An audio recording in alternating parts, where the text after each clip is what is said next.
My name is Sarah and welcome to the Bookish Knitter. Today I'm coming to you with a weekly reading update. So today is the 6th, no it's not, it's the 5th. It's the 5th of January today. Happy Sunday, everybody. So this is not the video that was supposed to be up today. Today was supposed to be, or tomorrow, was supposed to be a weekly vlog. I have been vlogging since Monday. I started vlogging on Monday on the 30th of December and I vlogged the whole week. And today I thought, this morning, all right, let's get it edited so we can get it posted because I have to go to the hospital tomorrow and I wanted to get that done. And I got it edited, no problem. And I tried 3 times to export it and it was an over 40-minute long vlog. So the exporting takes about an hour and it would get about a half an hour in and then just completely shut down. I know my computer's not super powerful. It's a pretty basic computer. It's a laptop. It's meant to be used for like, you know, emails, stuff like that. It's not a high-powered computer, you know, and I just kind of really started to get annoyed and I sat back and did some thinking on it and I'm going to scrap the vlog and I'm going to sit down here instead and do this video for you guys. And instead, what I'm going to do is I'm going to do daily reading vlogs because they are so much easier. 2 minutes to 10 minutes long, however long they end up being. Hopefully I can get some extra clips in during the day. So when I was in hospital, what I would do is I would go and film something very quick in the morning and be like, oh, this is what I'm reading today, blah, blah, blah. This is kind of the plan for the day, and then post it same day. But what I'm going to do instead here is I'm going to, like, for example, so you're going to get the video from me today. Tomorrow I'm going to vlog my day and what I'm reading and stuff like that. And then that will get posted on Tuesday. So going forward, you're going to get vlogs on you're going to get vlogs from Monday through Saturday, and then, yeah, and no, I'll figure it out. Anyway, you guys will see it when it gets popped up. The other thing is too, is that, you're going to get other videos from me during the week. It will not just be vlogs and these wrap-ups and stuff. I will be posting other videos, a couple other videos a week. So there's some days you might get more than one video from me, and I hope that's cool. But I thought the vlogs are not going to be very long. Like, they're going to be, you know, it would be like, you know, trying to watch an entire regular vlog, basically. It's just being broken up throughout the week. Anyway, I'm rambling, guys. I'm rambling. But yeah, I'm annoyed. I was annoyed this morning, and I just thought, you know, I kind of knew that, that was going to be an issue because I'd had an issue before with some other vlogs that I had done, like back when I got home from the hospital, that I was having issues exporting them, and they were really slow and clunky, and, you know, it's really frustrating. So I just thought this is the easier, until I can figure out the problem, maybe get some better software if I get a better laptop at some point, you know, but I thought daily vlogs are just as good. And yeah, so I'm excited. So I did for the first time today, just because I felt like it, because I hadn't done this since July. I did my makeup today and I'm just like, I dug everything out. I'm like, oh my gosh, I forgot I had this and I forgot I had that. And I know a lot of you are going to be like, oh my God, your makeup's old. It's probably gone bad by now. Yeah, whatever. I don't care. I just decided to use it and I feel pretty today. And I do my makeup because I like doing it. Obviously, I have had no problem being on camera makeup free. In case you're wondering, I just felt like being pretty today and that's what I did. I don't go anywhere or do anything, you know, like, why not let yourself feel, you know, if it makes you feel good, then that's what matters. And yes, the tree is still up. The tree is going to be up until next weekend. It's probably going to come down next Saturday, just because I want it up just for one more week. And then the book cart will come back in and, you know, we will go from there. So yeah, let's get into what I read this week. So yeah, so I will be putting these weekly reading wrap-ups or whatever you want to call them up on Sundays, and it's going to basically amalgamate, like, it's going to be all my reviews for all the books that I read. So in the daily reading vlogs, I'm not going to give book reviews. I'm going to do all those on Saturdays, or Sundays. That way, for those of you who are just interested in the reviews, you don't have to kind of like piecemeal through the vlogs to try and find any reviews that I've done. They'll all be in one place. I just think that that's easier. So yeah, that's the game plan. So anyway, guys, I finished 5 books this week, and I'm including 3 books that I finished in 2024. So 2024 ended with a 5-star read. 2025 started with a 5-star read. So I'm very, very happy about that. So let me go through the books that I finished. So first, the last 3 books that I finished in 2024. So the first one was that I finished on December 30th was Babysitters Christmas Chiller by Anna Martin. This is the 4th book in the Babysitters Club Super Mystery series.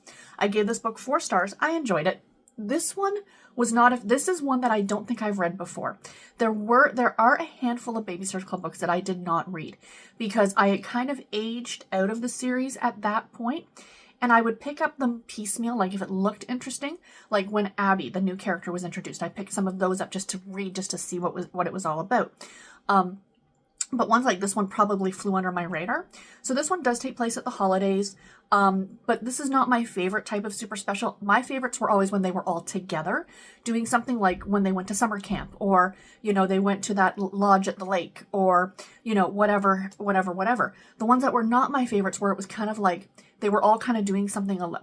They're always doing something a bit different. But like, for example, there's the one that was called Snowbound, and where there was a blizzard and they were all kind of separated.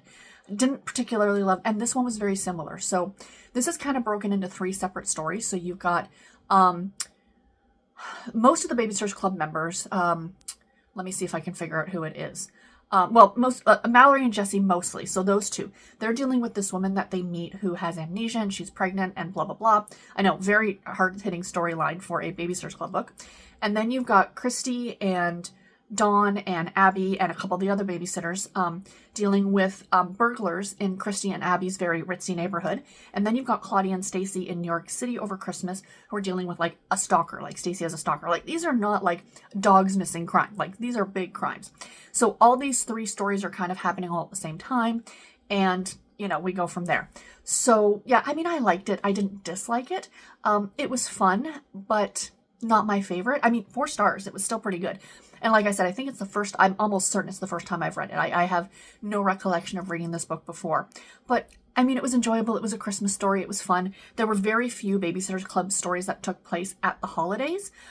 There's this one. There's the Marianne one that I read. There is one that Mallory stars in. It's a Mallory book. And there is also Babysitters Club book number 3, which is The Truth About Stacy, actually takes place at Christmas. If you read the graphic novel, some of the illustrations show inside Stacy's house at the holidays, and you see the Christmas tree. And it is mentioned in passing, if you read the physical book as well, that it does take place at the holidays, but it's not a Christmas book per se, if that makes any kind of sense. But yeah, this one I enjoyed, 4 stars. The next one that I finished on the 31st of December was Counterfeit Christmas by Carolyn Keene, which is the 102nd book in the Nancy Drew Files series. I was just reading books, Christmas books, just for the heck of it. No rhyme, no reason. I had this one, I came across it, and I decided to read it. And I gave this one 3.5 stars. So in this one, Nancy and Bess and George are at the mall, and it's like a week before Christmas, and they're shopping, and Bess goes to buy some earrings, and it turns out that the money that she has, the 2 $20 bills, are counterfeit. And it starts out from there. They go to the police station. Nancy agrees to work with the police to try and find the counterfeiters. And that's the entire plot of the story. I mean, these are really fun. I know in terms of the Nancy Drew series, the case files is my generation. I was born in 79. These came out in the mid to early 80s. I think 86 was when the first one, so I was about 7. And I remember reading all of these from the library. They had them in a spinner rack, and I distinctly remember, and a lot of them I've read over and over again. The first one, which I will talk about in this video. And I love them. This is Nancy Drew to me. I know to a lot of people, it's the Yellow Spine Nancy Drew. It's the Nancy Drew from the 1930s. That's the Nancy Drew, the original 56 books. That's the Nancy. And there's a lot of people that will ride and die by that Nancy. That is the Nancy Drew. But this to me is Nancy Drew. I think she's actually older in these books. I want to say in the Yellow Spine she's 16. Correct me if I'm wrong. But in these ones she's 18. And there's a lot more danger involved. I found with the Yellow Spine books, I mean, Nancy did get into danger, don't get me wrong, and her life was sometimes threatened, but I found it was more so in these books. Like in this book in particular, she gets thrown off of a moving vehicle, she's shot at, stuff like that, right? So yeah, I enjoyed this one, 3.5 stars. And the final book that I read in 2024, which was my 5-star read, was Fa La La La Faking It by Terry Wilson, which is the 3rd book in the Comfort Pause series by this author. And this is Harlequin Special Edition number 3067, and it's from November of 2024. So it's a very recent release. So this is the story of Adelaide and Jace, and the 2 of them knew each other when they were kids in the small town of Bluebonnet, Texas. And he lived in town for only a year. and he was there while his father was undergoing cancer treatment. He was staying with his Uncle Gus. So now it's 20 years has passed, and he's back in town because his Uncle Gus is dying. And this book had me, like, it's Terry Wilson is so good. She is so funny. The whole thing was just cracked me up, basically. I loved the relationship between the uncle and the nephew. Like, it was a very difficult relationship. This was not necessarily an easy book, but this was very, very Christmassy. Jace runs a Christmas tree farm, and Adelaide runs a bakery, and she is also trying to raise money for this Comfort Paws, which is a organization in which dogs go and they're not dogs that are meant for, like, service dogs. They're not those kind of service dogs where it's like if someone has a medical issue. These are more like if you're in the hospital and they bring the dogs in to comfort the patients or spend time with them, to seniors' homes, things like that. So that kind of thing. I mean, they still need training, but it's not a medical dog who's meant to detect, like, a seizure or something like that. So anyway, they're trying to raise money to get this organization off the ground, and Adelaide's grandmother, her Gram, lives in the same old folks home as Gus, which is Jace's uncle. And she wants to see Adelaide settle down. So she says she's going to set her up with a matchmaker. And she's like, oh, but wait, I have a boyfriend. And then Jace is like, oh, yeah, I'm the boyfriend. So that's where the faking it part comes in, that the two of them are, like, in a pretend relationship, which, of course, becomes very real later on. And this book had me, like, I had this book at 4.5 stars until the epilogue. Then I read the epilogue and sobbed, and I gave it 5 stars because the epilogue just pulled at every heartstring, and it was so fantastic. Terry Wilson is amazing. This is a sweeter romance. This has 0 spice. There are a few kisses. That's about it. I would say this is a cupcake. I'm gonna start putting, like, little ratings, like, for the romance novels. This is a cupcake, and it was just delightful. I absolutely loved it. I thought it was so cute and so sweet, and yeah, this is a great Christmas book. And yes, it is 3rd in the series. So if you want to read it, here's my suggestion: read book 1 and 2, and then, maybe you can read book 3 for Christmas in July or for next Christmas. So if you're someone who only reads at the holidays, or just read all 3 back to back, you will not be disappointed. Terry Wilson is fantastic. So jumping into my 2025 reads. So the first book, for something completely different, that I started with, that was my 5-star read. The first book I finished for the year, and my 5-star read, which was We Solved Murders by Richard Osman. Oh my gosh, you guys, this was fantastic. So I can tell you, I started listening to this on audio. I got about an hour in on audio, and I wasn't not enjoying it. I was enjoying it. But then I was sitting up here, and I'm like, I don't feel like popping in an audiobook. And I just picked this up, and I just continued to read the entire thing as a hardcover book. I don't know why. I just felt so nostalgic just reading this, as just sitting here in my chair, just reading this book. This reads so quickly. So it's 400 pages, but the chapters are, it's 101 chapters. So you do the math. The chapters read very quickly. There are some chapters that are a page long. There are some chapters that are 10 pages long, but none of them are very long at all. It reads very quickly. I love all the characters in this. If you read and enjoyed The Thursday Murder Club, you will enjoy this one, even though it is a very different book. So in The Thursday Murder Club, it's a group of octogenarians who are solving a murder mystery, or murder, at a senior's home, basically. This one is about a woman named Amy, who is a bodyguard / private investigator, and her father-in-law, who is a former detective / now private investigator, but he's investigating more stuff like, oh, the local pub is having money stolen from it, or someone's dog has gone missing, nothing major. But anyway, Amy is currently in South Carolina. She is, this primarily takes place in the UK, but she's in South Carolina, and she is a bodyguard for this woman named Rosie D'Antonio, who is a very famous author. Now, the way that they describe Rosie, I think of her in my head as like a Danielle Steele, Nora Roberts. Very, very, very prevalent in the 80s, still prevalent now, but not as much as she was. Very sex, drugs, and rock and roll. Drugs and alcohol is talked about quite a bit in this book. Rosie does partake in both of those things. Heads up for some of you, if that's a thing. And I mean, it's not like all the time, it's occasionally. And so anyway, she's looking after, or she's kind of like a bodyguard for her, and they're in South Carolina. Now someone's threatening Amy's life, and she has a hitman after her. And there's these influencers, these Instagram type influencers who are dying. There's 3 of them who have died. And at all 3 scenes of the crime, they have found Amy's blood. So someone is trying to frame her, not only kill her, but also frame her. So she brings her father-in-law into it to help. And it now becomes a around the world like chase. This hitman is after Amy, or several different hitmen are after Amy. They goes from South Carolina to St. Lucia to Dublin to Dubai, back to England. Private jets, like I said, sex, drugs, and rock and roll. Like there's no adult content in this book. Don't think of that. Like when I say that, stuff is mentioned, especially by Rosie. I think honestly Rosie was my favorite character. She was hilarious, very tongue-in-cheek, very funny. Knows that she is, super, super famous and uses that to her advantage. I adored Amy and I adored Steve. I thought he was so cute. Even some of the hitmen. Like, this was just, the way that they got information off of people was just so funny and so well done and just so very dry humor, very British humor. I liked this, loved this so much. So I was reading it. I finished this in 4 days, which sounds like a long time. But again, it was a 400-page book and I'm reading other things at the same time. But yesterday, when I finished this, I had about 125 pages left and I just sat and finished it. And I'm like, I'm just going to sit and finish it. And that's exactly what I did. And it was just flip the page. And I couldn't put it down. It was so, so good. I don't want to give too much more than that away.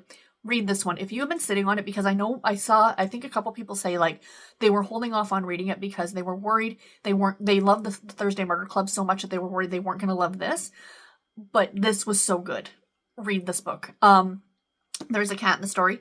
So that's not just there is a cat in the story. It's Steve's cat. And yeah, this is supposed to be the first in the series. There has not been a second book announced yet. Although I did see on Richard Osman's his page on Fantastic Fiction, that it announced, I think later this year is going to be the 5th in the Thursday Murder Club series is going to come out. I need to start that series over again. And because I don't think I've read book 3 and 4. So I'd like to read those and then I can get to book 5. And then hopefully after that, we will be getting the next one in this series. But it does bring you into the fact that there is going to probably be another book. But if not, I still feel like it ended well if this ends up being a standalone. I'm okay with that. But yeah, this is not a cozy. I kind of listed it as a cozy, but it's clearly not because both of our lead characters are professional investigators. So they're not amateurs, so it's not cozy. But anyway, still really good, guys. Read this book. It was so fantastic. I absolutely loved it. Absolutely. What a great start to 2025. And then my second book that I just finished before I sat down to film this was Secrets Can Kill by Carolyn Keene. This is another in the Nancy Drew Files series. This is the first book. I am reading through, for the month of January will be Nancy Drew. In February, I'll be reading some more Sweet Valley. And then in March, I'll be doing the Babysitters Club. Then back to Nancy Drew in April. That's how I'm reading through my childhood favorites books, as I'm calling them. And in this one, Nancy goes back to high school, but this time the curriculum is murder. So again, first book in the series. This is an iconic cover to me. Nancy in that purple jacket with the burning Mustang behind her and the guy with the sweater over his arms. Very 1980s. What year did this come out? I'm almost certain it was 86. Almost certain. 1986. I was right. So I was 7 when this book came out. But yeah, this is Nancy Drew to me. This is the Nancy Drew that I know and I love. Again, there was a gunfight. Someone gets shot in this book. Her Mustang goes over, her brakes are cut on her Mustang and it goes over a cliff and it explodes. That's the kind of peril that Nancy gets into in these books. And I absolutely love them. And what I really, really loved about this series is that they also did, there was a Hardy Boys spinoff as well, I think called was it the Hardy Boys Case Files? I can't remember, but it was in the same mass market size. And again, much more in depth, much more, on the edge of your seat, kind of more action movie type stories. And then they also did the Nancy Drew and Hardy Boys Super Mysteries, which I loved. Those were some of my favorite books. I would borrow those from the library and read them and reread them and reread them. And my plan is to slot them in when I'm reading these into publication order. So these were not published in any sort of not like Sweet Valley or the Babysitters Club where you need to read them chronologically. You can pick up any one of these books and read them at any time. And it doesn't matter, where it fits in the series. But just for sake of continuity, I'm reading them in chronological order just because it's easier that way. So yeah, I love this. Just 5 stars. This book, the first Sweet Valley book and the first Babysitters Club book will always get 5 stars from me because They're iconic. They're my childhood. So anyway, guys, that is that. So what am I currently reading? I am currently still reading. I am more than halfway through the second book in the Outback Nurse book that I'm reading by Fiona Lowe, Carol Marinelli, and Amy Andrews. I'm on the Carol Marinelli story. I'm enjoying it. I will talk about that book in full when I have finished it. So I'm reading that right now, and last night I read the first chapter of, I want to say Bed Knobs and Broomsticks, Brownies and Broomsticks by Bailey Cates, which is the first book in the Magical Bake Shop Mystery Series. So another cozy, or a cozy, because the Richard Osman was not a cozy, but a cozy mystery. This is a reread for me, but it's been a few years. And I've read the first 2 or 3 books in this series, but there's now, I think we're up to book 11, and I need to get them all done. So I did borrow this one on ebook from my library, so I am enjoying it so far. Like I said, I'm only a chapter in, but it's super cute. I will have it done in the next few days, and I'll talk about it next week. So anyway, guys, that is it. That is all that I have. I hope that you guys enjoyed this. Oh, I guess you want to see my crafting, right? Yeah, okay. Hold on one second. So, all this week I have been working on Snowflakes and Stars by Lindy Stitches. I've talked about this cross-stitch pattern before. I bought it at the Jingle Ball, and it was exclusive, like an exclusive pattern to the Jingle Ball that I participated in back in early December. So unfortunately, I can't link the pattern to show you guys because it's not available for sale, and it might not be until like next year. But if at any point while I'm working on this, it comes for sale, or, you know, because I get her newsletter and it would probably show that, I will then at that point link it for you guys. But for now, there's nothing to link because it's not available. It was an exclusive. So here is where I was, because I did, thinking that I was going to vlog, and I did, take a picture of where I was on Monday. So this is where I was in the pattern, and this is where I am now. So I've gotten quite a bit of work done on it. I finished the roof. I have added this part here, and I'm now working on the front little part here. It's kind of hard to see because it kind of blends with the blue, but once everything gets filled in, it'll pop a lot more. So that's what I'm doing right now. So yeah, this is again Snowflakes and Stars by Lindy Stitches, and I am enjoying working on it quite a bit. It's a lot of fun. A lot of blocks of color, which is kind of nice. After like something like the Blue Jay, which has many, many color changes in it. And then, sorry for reaching my sock. I did this week finish a sock. So we have got a finished sock. Yay. So I got that done. Heel in. I even did the toe. I have to weave in the ends, but I'll do that once both socks have been completed. But I did cast on the second sock. Not very interesting, but I will show you guys anyway. So here we are. This is where we are on sock number 2. So yeah, working away on that. So yeah, that's been my crafting. So next week, I think I am working on the Pumpkin Cottage, I think is on the docket for next week for my cross stitch. So I will show that to you guys next week. But anyway, guys, that is all that I have. I hope you enjoyed this video, and I hope you guys enjoy the vlogs in the week to come. So yeah, that's it. All right, I'll talk to you guys tomorrow. Bye.